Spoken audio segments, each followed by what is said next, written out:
Samuel chapter 28, to get back into the verses, the Philistine army, remember we're in war here. The Philistine army has moved north along the Mediterranean coastline. They want to attack Israel in the Jezreel Valley, probably a land grab. They want to extend their territory. If you look at the map, Philistia is down here along the coast. They've traveled this direction up into the area of the Jezreel Valley. Probably, again, a land grab, trying to get more territory for themselves. And what we're seeing here in chapter 28, what we saw, I should say, is Saul's response. How did the king respond to this invading army? The king went to the witch of Endor. We saw that he gathered all of Israel's armies together. He was ready to face the battle, but he was fearful. And so he turned to the medium, the demonist, the witch of Endor, instead of, well, he couldn't rely on God because God had gone silent. We read about all those events, can't rehash those. But in 1 Samuel 29, instead of focusing on Saul and Saul's response, now we're going to focus on David. Go back to David. What's going on in David's heart while the Philistines are threatening Israel? Now remember, where is David? Where is David physically, geographically on the map? Where is David right now for a year and 4 months? Remember, David had determined that it was simply unsafe to be in the land of Israel, so David went to the land of the Philistines. The boy from Judah who was anointed to be the next king was in such danger from the king, his father-in-law, that he couldn't stay in the promised land. He had to leave, or technicality there, but he had to leave the land that Israel occupied, the land that Israel was living in, and go to Philistine land. So have that in your mind as we go through this. David is in Philistia. He is living among the enemy. And now the enemy is waging war against David's people, Israel. What is David going to do? David has gotten himself in quite a predicament, because the army is marching for war, and as we'll see, Achish, the king of Gath, who's David's ruler in Philistia, wants David to go to battle with him. Now, if David goes into battle with the Philistines, and they actually start into fighting, who is it that David will have to kill? Who is it? It's Jews. It's Israel. David will have to kill his fellow Israelites if he goes to battle with the Philistines. That's David's problem. How is David going to get out of this predicament he's placed himself in? Now, I say he placed himself in it because David should have relied on God, Yahweh, to protect him in the promised land. Could God protect David? He's been doing it for 11 years as Saul has tried to kill him with the thrown spears and all kinds of other ways. Saul has tried to kill David. God has protected him through it all. God can protect him wherever he is. But David has decided it's unsafe here. I have to leave the land of my fathers and go into enemy territory. I am safer in enemy territory, in the city of the giant Goliath who I killed. I'm safer there than I am in the household of my father-in-law, the king of Israel. That was David's decision. And now David finds himself in a predicament because the Philistines are going to war against Israel. How's he going to get out of this? That's what we're going to see. 1 Samuel 29, verse 1. It says, now the Philistines gathered together all their armies to Aphek. So they are on the move north. They have stopped at a city, Aphek. That little red star, did you see it come in? Here it comes right there. That is where they are. They are traveling north with their enormous army.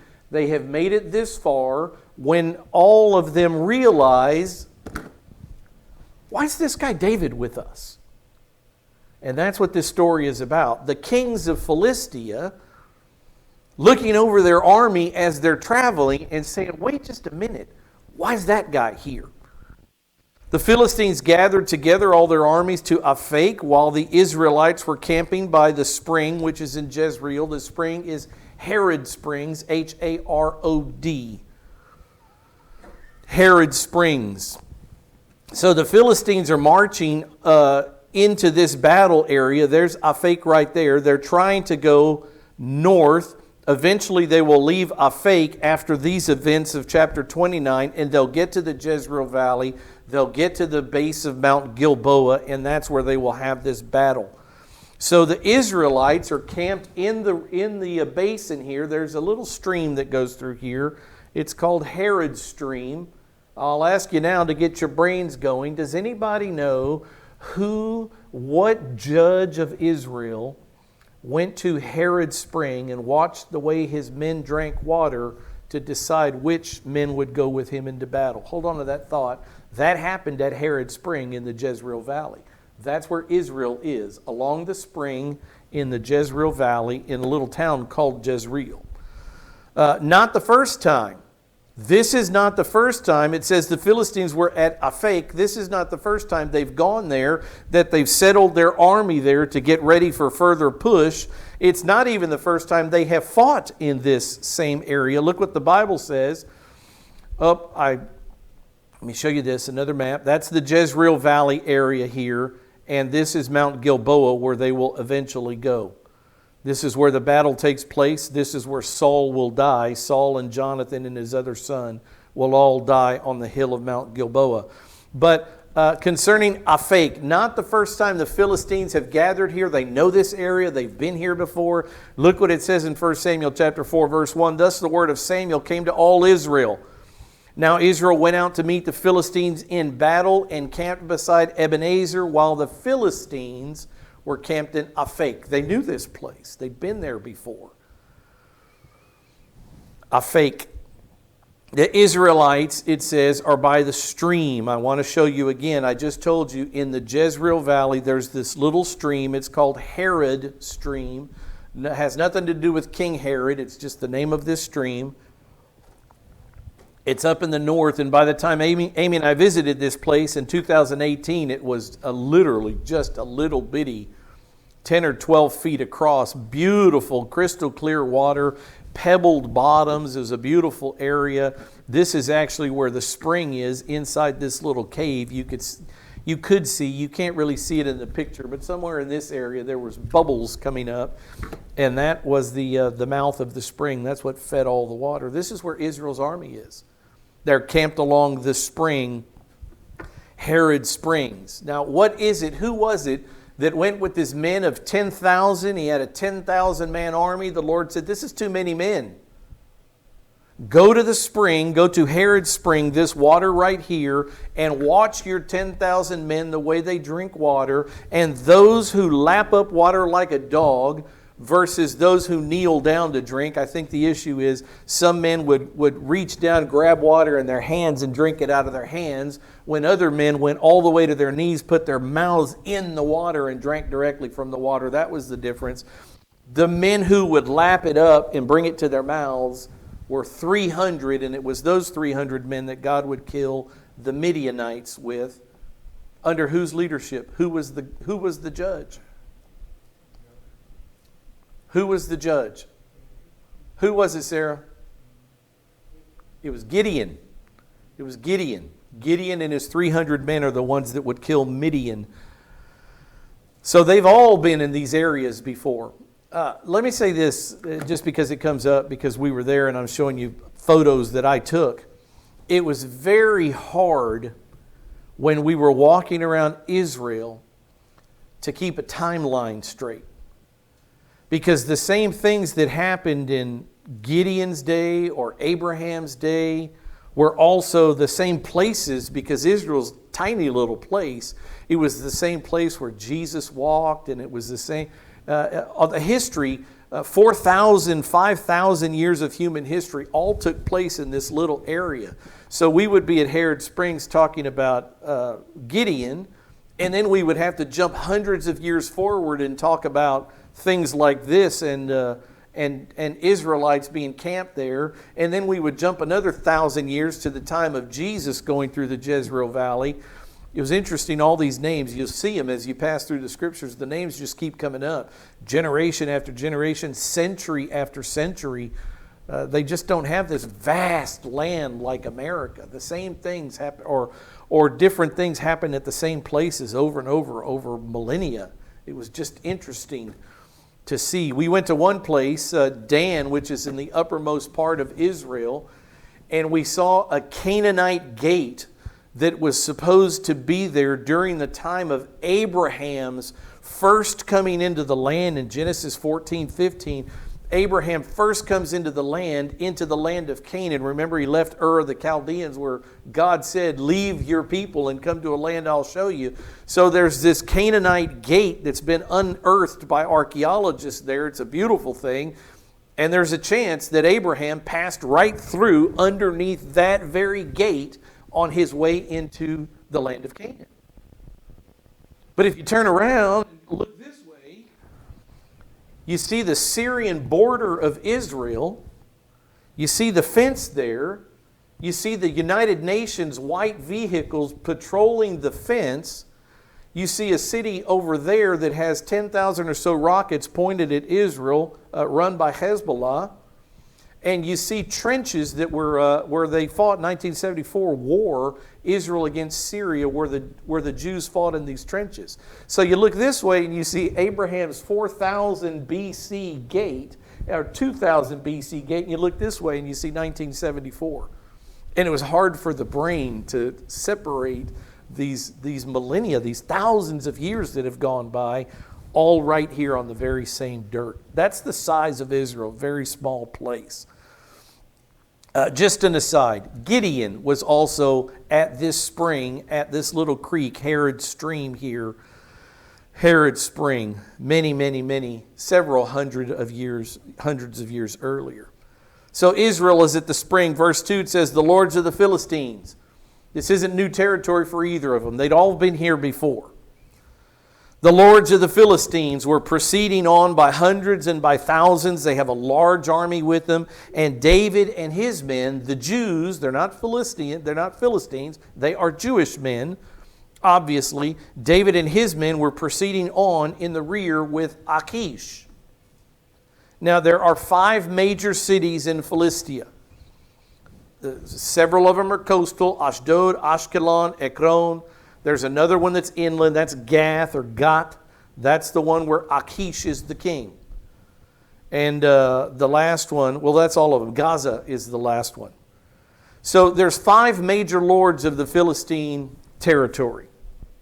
One of the lords, kings, is Achish, and he's the one who David's been lying to for a year and 4 months now. The other 4 lords of the Philistines, who have their armies following behind them, are looking around and questioning Achish now, the king of Gath. Why is it, Achish, as a good Philistine and one of only 5 kings in Philistia, why is it that you, the 5th king, have a Jew with you? Not only a Jew, but the great conqueror and hero of Israel, David. What are you thinking? This is not a good conversation. David is a Jew. To the other 4 kings, he's a foreigner. He's an enemy. Why is he marching in our ranks is the question. Remember, Goliath was a Philistine, the great giant that David killed with his sling and his stone. What in the world are you thinking having David in our army? That's the question. Verse 3, then the commanders of the Philistines said all together to Achish, the king of Gath, what are these Hebrews doing here? Why are we traveling with Jews? We're going to battle against the Jews. Why do we have Jews in our army walking with us? So not only is David the Jew following in their army, but David had 600 or so men with him, these military fighting men, valiant warriors who were with him, traveling along with the Philistine army. And these four Philistine lords, the kings of the other Philistine cities, recognize this is foolishness. You can't fight a battle against someone and have those very same people in your own army. This is crazy. And then the unbelievable occurs here. If you look at the rest of verse 3, a Philistine king, the king of Gath, this man Achish, defends David. He goes to the defense of the Jewish next in line king, David. A Philistine defends a Jew.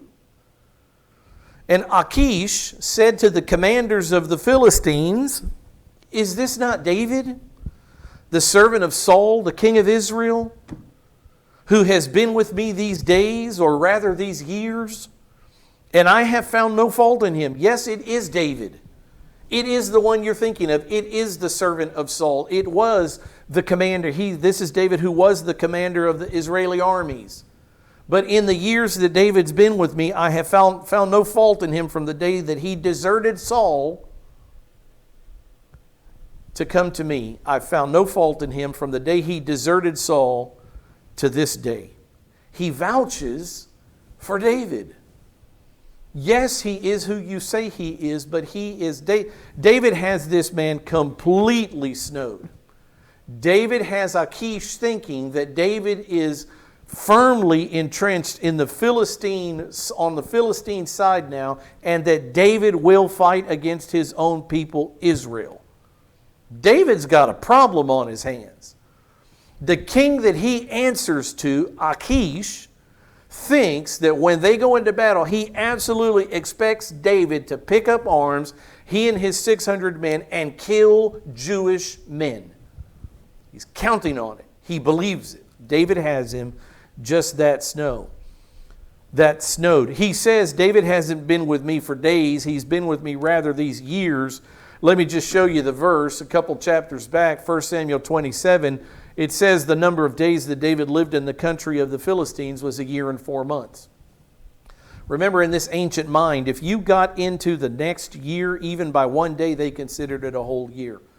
So 360 days was a Jewish year. If you went into 361 days, they consider that 2 years. So that's why he mentions multiple years here. David was there for almost 1.5 years. Achish calls it multiple years. This David's been with me for years. I've watched him. He's done nothing wrong in my eyes. David has pulled the wool completely over this man's eyes. Verse 4, the commanders respond. The commanders of the Philistines were angry with Achish. You're a fool. The commanders of the Philistines said to him, make the man go back. Who's the man? David. Make him go back. Make the man go back that he may return to the place where you have assigned him. David is under the thumb of the king of Gath, Achish. Achish is the ruler. David, who would soon become the king of Israel, is taking his orders from an enemy, uncircumcised Philistine. Because David has put himself in this predicament. Because David didn't think Yahweh could protect him in Israel, so David has run to the Philistines for protection. He's got a real problem on his hands. Now he's marching in a Philistine army, apparently going to battle against the Jews. What is David going to do? How's he going to get himself out of this pickle he's in? This is a big problem. So the commanders tell him, Achish, you send David back to wherever it is that you've assigned him, and we know that's the place Ziklag, that's the city that he gave David. Do not let him go down to battle with us, or in the battle he may become an adversary to us. He may look like he's marching with us and look like he's going to fight against Israel, but as soon as bullets start flying, I say that bullets because we use bullets, they didn't. As soon as swords start being slung around and javelins start being thrown, this David's going to turn coat. He's going to fight for his people Israel. Achish, what, sir, are you thinking? He's the Jew, David, the killer of Goliath. So this is what's going to happen in battle. He's going to become our adversary. And for with what could this man make himself acceptable to his Lord? Would it not be with the heads of these men? So the lords of Philistia understood that in the heat of battle, that David would likely turn coat, would turn against them, would become their adversary. Anybody know the word adversary? It's the word Satan. Yes, Satan. He will become our adversary. And that David would never kill a fellow Jew. David's going to turn on us. From the midst of our army, from among our ranks, this David is going to turn on us and become a giant problem for us. What better way to show the Jews and King Saul that David is still on their side but to take the heads of Philistines and present them to Saul? Quite possibly an allusion to the fact that he's done this before. He took the head of our giant Goliath and presented it to Saul. He may become an adversary. I mentioned the word, I just want to show it to you. This is where we get the great name Satan. It's the word for adversary or opponent. It says, in the battle, David may become an adversary to us. An opponent, an adversary, one who makes out in David's situation, this is exactly right. One who makes out to be an ally, but at a crucial time would turn and bring disaster. Now, let me ask you a question about Satan, because this is where we get his name from, Satan, from this Hebrew word. Does Satan ever make out to be an ally? Does Satan try to fool us by thinking he's something that he's not? A friend. Oh, Eve, boy, do I have good news for you. I've come to deliver you from the oppression of living under Yahweh God, who doesn't want you to eat from the tree. See, I'm your friend. I've come to open your eyes to truths that God doesn't want you to know. I've come to allow you to be like God by eating from the tree, to know knowledge, to know good from evil like God does. See, he opposes us by disguising himself as an ally, but at a crucial time, what does he do but turn and laugh once she eats the fruit and gives it to Adam and he eats? At a crucial time, he turned and brought disaster on her. He is the adversary. Look at what it says in 2 Corinthians 11:14. One verse, and we go back to the story concerning Satan and the way he advertised himself. It says, no wonder, for even Satan disguises himself as an angel of light. Well, of course, he's the disguiser. He disguises himself as an ally so that he can pounce at the proper time. It's one of his strategies. It's the way he works. Don't be fooled by Satan. Don't be fooled when he packages and markets his philosophies as something that looks palatable, looks wonderful, looks like something we should all do. If you don't find it in the pages of Scripture, it's a ruse, it's a disguise, it's a counterfeit, it's a lie. And his lies are often couched in wonderful looking packages. That's what David is feared to become. He looks like an ally now. He's disguised himself as an army fighter, a warrior for Philistia. But in the battle, when the heat is on, he will turncoat and show his true colors and will fight from within our ranks for Israel. He's disguised as an angel of light. He will become a problem for us. He is a Satan. He is an adversary. This is what the lords of Philistia think of King David, that he will become their adversary. Verse 5, they use Achish's words right back to him. Achish says, but is this not David? He's done nothing wrong. And the men say in verse 5, is this not David? I mean, hello, guy.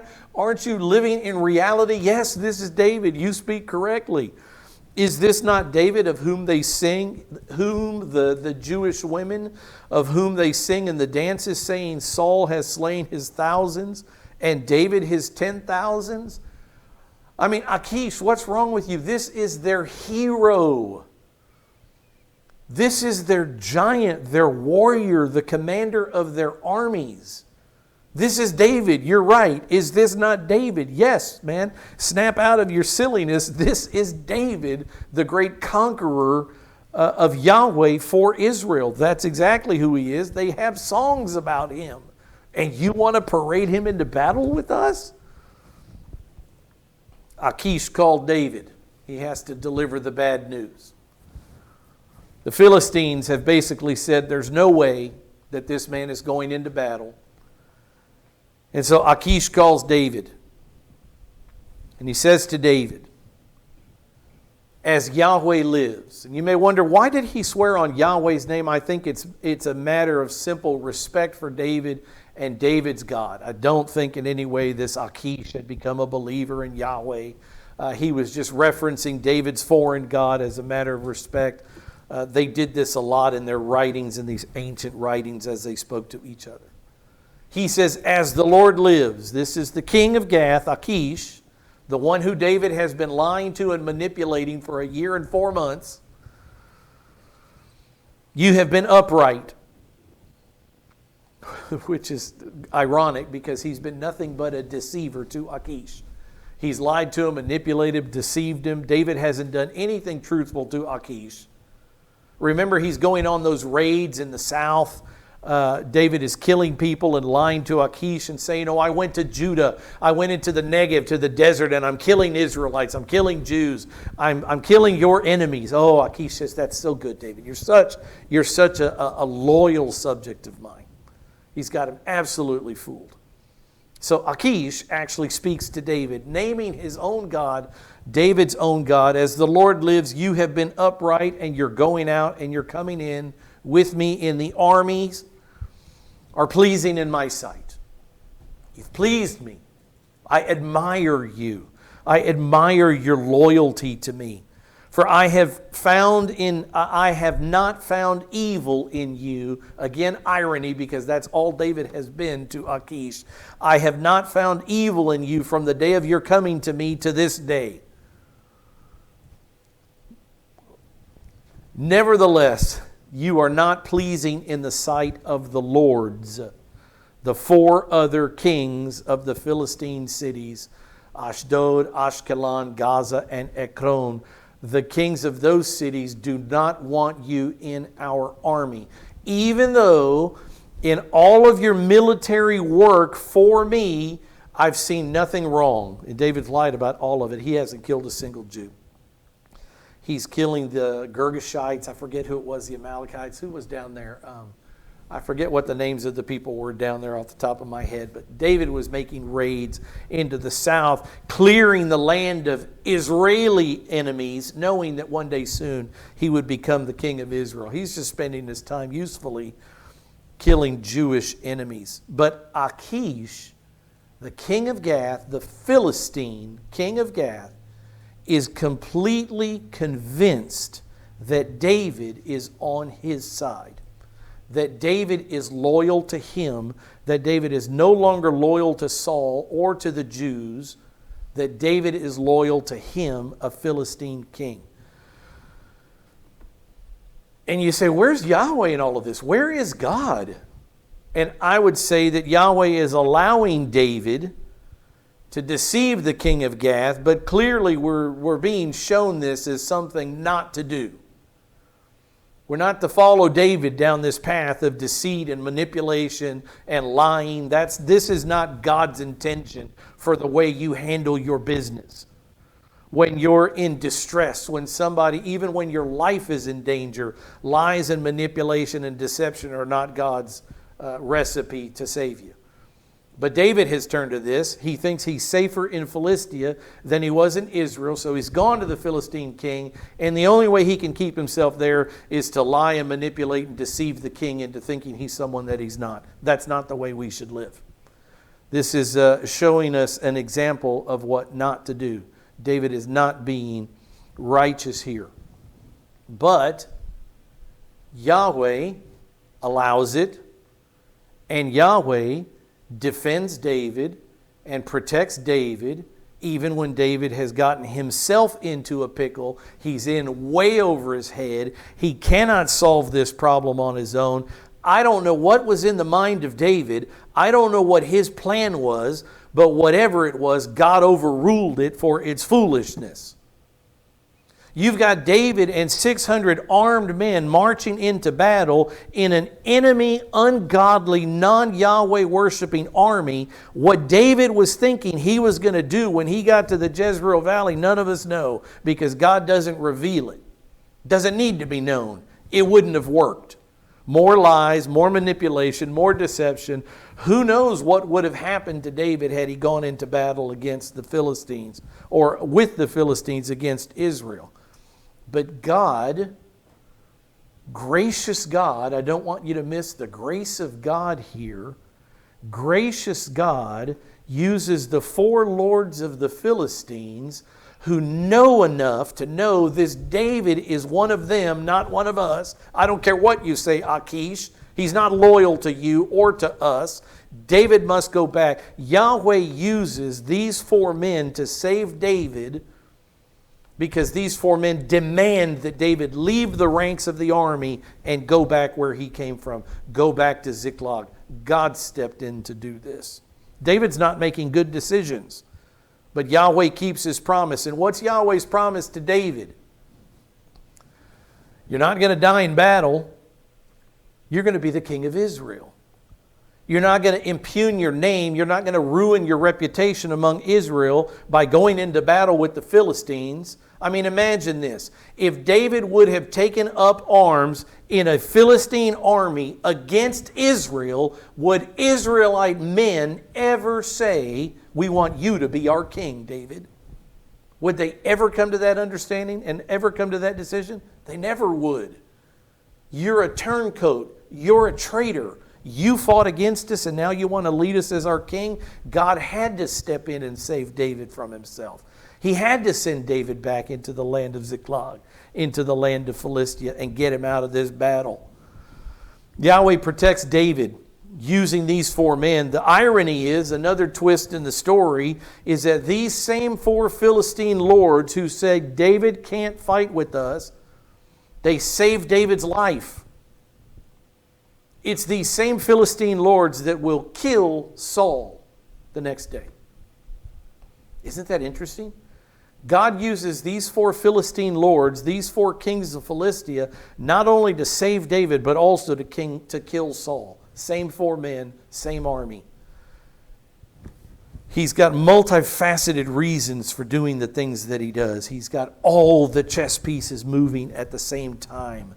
God does. He knows the beginning from the end. David didn't know the end. Saul has been told the end by Samuel, that he would die the next day. But here we see Yahweh protect David using these four men and kill Saul using the same four men. Very interesting. Verse 7 says, Now therefore, Achish tells David, you've got to go home. I want you in battle with me. I know you're loyal to me. I know I can trust you, but I'm sending you back to Ziklag. You've got to go home. He says, Now therefore return to Ziklag and go in peace, that you may not displease the lords of the Philistines. Another couple of thoughts about David having gone into battle. I don't want you to miss the grace of God here. Undeserved, unmerited favor that God shows David in this event in 1 Samuel chapter 29. If David would have gone into battle against Israel, his Jewish brothers would have turned on him. They never would have allowed him to become their king. David is marching to battle. He's behind them with Achish, marching with the Philistine army. If God would have allowed David to go to battle against Israel, to actually engage in combat, the Jewish men would have turned against him. They would never have crowned him as their king. Would have never happened. He would have been a traitor. God had to save him from that. David didn't know what he was doing. Again, I don't know what his plan was, but it wasn't a good one. He hadn't thought through this all the way. If their king, if the Jewish king Saul would have died in this battle, and we know that he will die, but if he would have died in this battle while David was fighting against him, they would have blamed David for the death of King Saul, and they never would have allowed him to be crowned as their king. You killed our last king. while you were fighting for the enemy's armies. Yahweh saved David on this day. There is no mistaking it. See 1 Samuel 29 as that. Yahweh saving David from himself. The way Yahweh saved David from himself with that woman a few chapters back in chapter 25. The lady Abigail, who saved the day. Then Yahweh saves David on this day by turning the four lords of the Philistines against him and sending him back to Ziklag. David said to Achish, verse 8, "But what have I done?" David has to hear again manipulation, deception, lies. David has to seem as if, oh, what a bummer. I really wanted to go into battle and fight with you to show you how loyal I am to you. I wanted to go into battle against those hateful Jews. He has to act that out. I'm sure in the back of his head he's thinking, wow, what deliverance. I don't have to go into battle. But David says, continuing the ruse, the lies, the deception, but what have I done? Oh, you can just see him. But I want to fight for the Philistines. But what have I done, and what have you found in your servant, me, David, from the day when I came before you to this day, that I may not go and fight against the enemies of my Lord the king? If they're enemies of yours, Lord Achish, I want to go and fight against them for you and show you my loyalty. This is just flat out deceptive lying. But he uses it again, and God allows it. He makes it seem as if he really wants to go into battle against Israel. But he has to keep the ruse alive. He couldn't say, oh, thank goodness I don't have to go into battle. I will leave at once. He can't play that, even though you know that's what he's really thinking. Verse 9, or let me say this too, the enemies of my Lord the king. Which king is he talking about? Again, we don't know what's in David's head. We don't know what David's plan was when he got close to the valley in the battle and he saw the Jewish army there in Jezreel at the Herod Spring. We don't know what David's plan was to get out of this pickle. But I wonder, because this is the same phrase, the Lord my king, my Lord the king, it's the same phrase he uses for Saul. When Saul went into the cave to relieve himself and David was in the cave, David comes out of the cave and he says, my Lord the king. When David has the spear, Saul is sleeping and David takes the spear and whatever else he took from him and he goes back. When he is a far enough distance away and he speaks to Saul, he says, my Lord the king. This is the phrase that he uses for Saul, his Lord and his king. I wonder if in David's head he's using an ambiguous term here, right? A misleading term. Because David intended once they got into battle to fight somehow to turn against the Philistines and to fight for Israel. Maybe when he says, I want to fight against the enemies of my Lord the king, maybe what he's saying is, I want to fight against the Philistines, the enemies of my Lord the king, King Saul. David's a player with words. He's a great wordsmith. He's the writer of the Psalms. He's a poet. And I wonder if this is just a little bit of David poetry. Verse 9, but Achish replied to David. David says, oh, but king, I want to go with you. Achish says, no, I can't. Loyal servant, you can't. I know that you are pleasing in my sight, David, like an angel of God. Wow. Nevertheless, the commanders of the Philistines, my 4 co-kings, have said that he must not go up with us to the battle. It's not my decision, David. You know I love you. You know I respect you. You know I understand your loyalty, but you can't this time. You must go back to Ziklag. And then he continues, he gives David a command. He says, now then arise early in the morning with the servants of the Lord who have come with you, the 600 men. And as soon as you have arisen early in the morning and have light, depart. So here we have David taking orders from a Philistine king, rather than taking orders from Yahweh, the Creator. He's taking orders from a Philistine king. He put himself in this situation. Make no mistake. David chose this. He put himself in this predicament by not trusting Yahweh to protect him in the land of Canaan among his tribe of Judah. David chose this. David fled from Saul.